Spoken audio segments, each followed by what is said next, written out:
définition. mais man maa la ko wax. ba abadan mais loolu ça peut prendre du temps maître. et puis boo jëlee États-Unis par exemple. États-Unis ñoom dañu jàpp ni acte de corruption ou trahison la oui. que le président peut être destitué, impeachment. Voilà, effectivement, être jugé et condamné. juridiction yi topp ko. mais non bon est-ce que kon li nga fi lim yëpp mu nekk ay contraintes. est-ce que du doon jafe-jafe ci l'honorable député bi bëgg a porter cette proposition de loi ak surtout les Sénégalais ont envie de savoir Macky Sall ci kaw table bi lan la ñu war a mën a teg ci kaw table bi pour toppee ko haute trahison. parce que ñu ci bëri lu ñuy véhiculer bokk na ci peut-être sa gestion ni ñu salfaañee suñu ay finances publiques. falsification ay chiffres wala sax maquiller ay chiffres est-ce que yooyu du ay faits yu nga xam ne yu xaw a oyof la pour mën a toppee un ancien président de la République quand même mu nar a doon ñun ci sunu génération yi lu nu fekkee une première parce que fekkee na Astou Abdou Diouf Abdoulaye Wade ak président Macky Sall aujourd'hui le président Diomaye Faye topp un ancien président est-ce que du précédent dangereux? Non, topp un ancien président du précédent dangereux. Au contraire démocratie moo ni bindoo c'est-à-dire texte yi ñu def conseil constitutionnel nekk garant bi mais bu ko président wàccee mais yoon la aussi. ñu teg ko ci yoon ñu teg ko ci yoon. xam nga lu tax. dañuy teg président bi fi nekkoon ci yoon mais dañuy adresser beneen message président bu war a ñëw 2050 ne ko ne gis nga li fi amoon at sangam boo wàccee wala nga foog ne yow. yaa moom réew mi taxaw ku wax nga jàpp tëj ku kii nga yónnee nit ñi jàpp di rey yow nga nekk premier garant de la constitution jàpp sa cell mais boo wàccee aussi lu mu yàgg-yàgg mën nañ la fa jaarale waxuma ne loolu lañ koy def mais dama jàpp ni da nga ma sampal benn laaj ne ma est-ce que voilà c'est pas léger ba ne non c'est pas léger parce que constitution lépp li nga ma wax nii constitution moo ko lim quelque part mais aussi constitution tey dafa am lu mu teg moom mooy boo ñëwee ñu dénk la bokku moomeel bi quelque part principe pour reddition des comptes redevabilité dafa nekk benn principe constitutionnel actuellement nekk benn principe communautaire gis nga ko wax nañ ko ci rapport bi quelque part tey bu dee jàpp nañ ni principe yooyu jëmbaluñu ko mu am benn état dans l'état est-ce que yow tey mën nga nangu bu ñu soofantelee loolu que ñi fi nekk tey ñun ñu créer suñu benn état parallèle di def suñuy affaire xam nga loolu kenn bëggu ko du tout parce que sans su engagement bi mobilisation bi moo nekkoon génération bu ci nekk def liggéeyam ñoom Senghor ñëw nañ xeex pour ñu am indépendance Abdou Diouf ñëw def ouverture démocratique Abdoulaye Wade ñëw xeex pour avancer les libertés tey ñun ñu jàpp ni tey effectivement suñu yéene ak suñu mission mooy consolider démocratie mais aussi fexe ba 2050 horizon bi xaw ma dañ ko fekk. mais da nga lim mais da nga lim Abdou Diouf lim Abdoulaye Wade tëb Macky Sall ñëw ci yéen. le président Macky Sall au moins xanaa du lépp a bon. non mënu waxuñu lépp a bon. mais comme tey.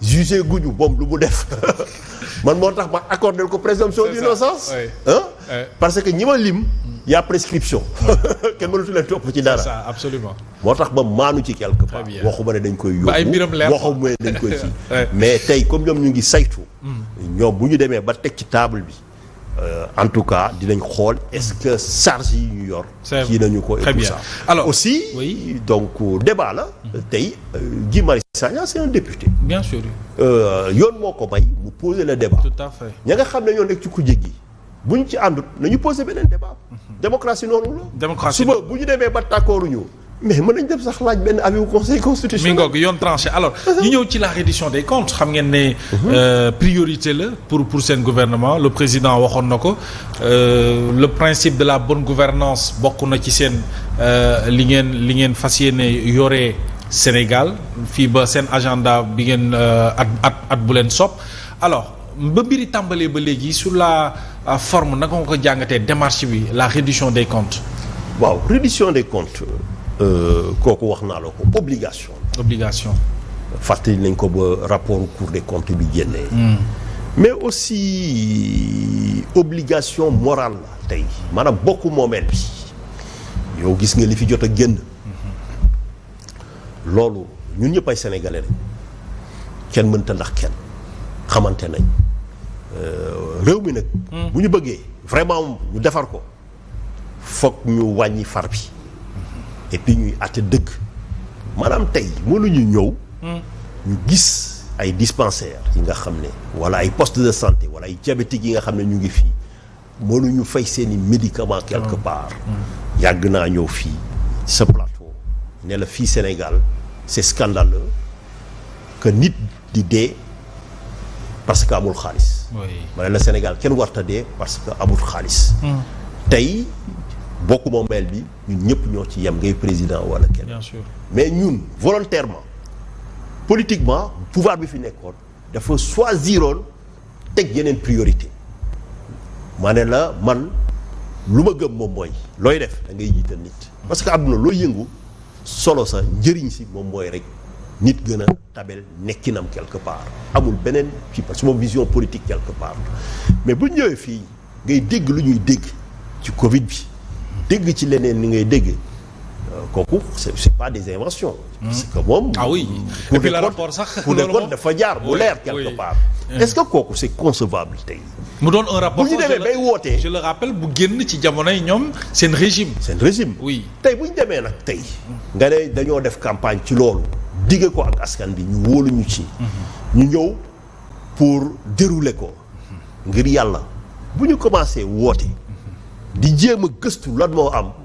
mais nit ñi tey foog ñuy àtte dëgg. mais les Sénégalais on t'applaudit hein maître par rapport ak surtout bu Covid bi nii. non mais des fois damay dégg. aussi bu Covid bi nii moom. les Sénégalais moi je pense que sont unanimes. il faut que mbir yi leer. bu ñu applaudir rek parce que contexte bi mu ñu fekkoon la vraiment warul ñu woon. xaalisu askan wi ñu di ko luubalee. bu dee luubal am na. ci façon bu nga xam ne après tey rapport yi ni mu génnee mais c'est catastrophique. waaw mais kooku moo tax ma jàpp ni tey. oui démarche citoyenne boobu taxawaay boobu c'est-à-dire ku ci nekk ci ñun am nga sa gëm-gëm. am nga fi nga far am nga sa xembenteef par rapport ak réew mi mais daa am ay questions yi nga xam ne ce sont des questions d'intérêt national waruñu ko politiser. waruñu ñëw même c'est-à-dire ñi nga xam ne ñoo fi nekkoon tey seen devoir la ñoom tey ñu bàyyi yoon mu def liggéeyam maanaam ñu xool fan la dëgg féete quelque part mais bu ñu ñëwee dès que ñu woon nit rek. ñu ne règlement de compte. règlement. mais ma ne leen non bu ñu woowee nit. oui mbir mi nekkul fan la bokk. parce que ku ci nekk ci ñun am nga fi nga far am nga li nga bokk. mais il faut avoir à l'esprit est-ce que y a matière est-ce que kooku tey raisonnablement xel mën na daj ne kii dañ koy woo.